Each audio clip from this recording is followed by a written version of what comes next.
In this, we are going to see about psychological first aid, supporting staff and students after disaster.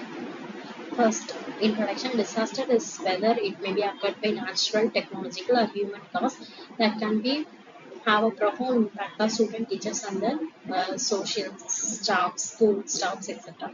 In that, school plays a crucial role. So this presentation will explain what are the strategies that we have to give and do for, especially for staff and students.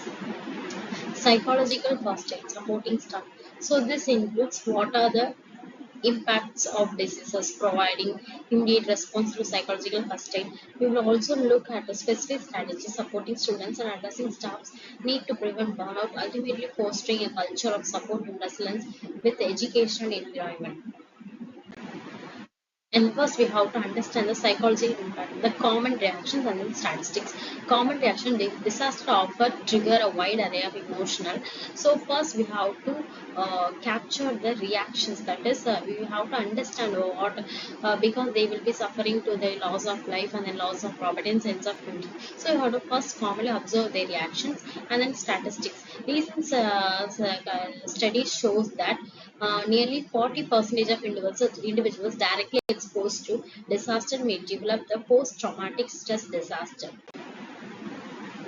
And then what are the immediate response we can give? We can give support contact. We can give a supportive contact to them, and then we can give emotional support, and then we can also need assess what are the needs they need to be on. And then last, practical assistance. We have to provide practical assistance, essential things: food, water, resources. That is some of, for example, milk for children, that like for essential items. And then yeah, I already said we are going to see that implementation mainly in schools. In schools, first we have to identify, yeah, what are the needs. That is, to identify those needs. Next, we have to provide immediate support and then encourage social support and then link to resources. Next is counseling services. Counseling services, here it has individual counseling, group counseling, and crisis counseling. Individual counseling addresses specific trauma related to such as anxiety, PTSD, and then group counseling provides a safe space of peer supporting a normalized talk, promoting healthier to connection. Crisis intervention, these offer promote immediate support after disaster.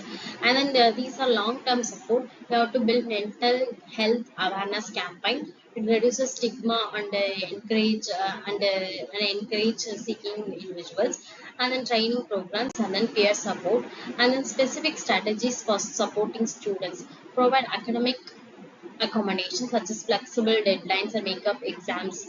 And the next is reach out to vulnerable population, including international students and those who are pre-existing mental. Create a sense of community through activities and events for foster connection. And the next is addressing staff. So we have to debrief sessions, provide a safe space for staffs to process experiences. We have to employ the assistant programs. Training has to be given for several teachers. And then finally, conclusion.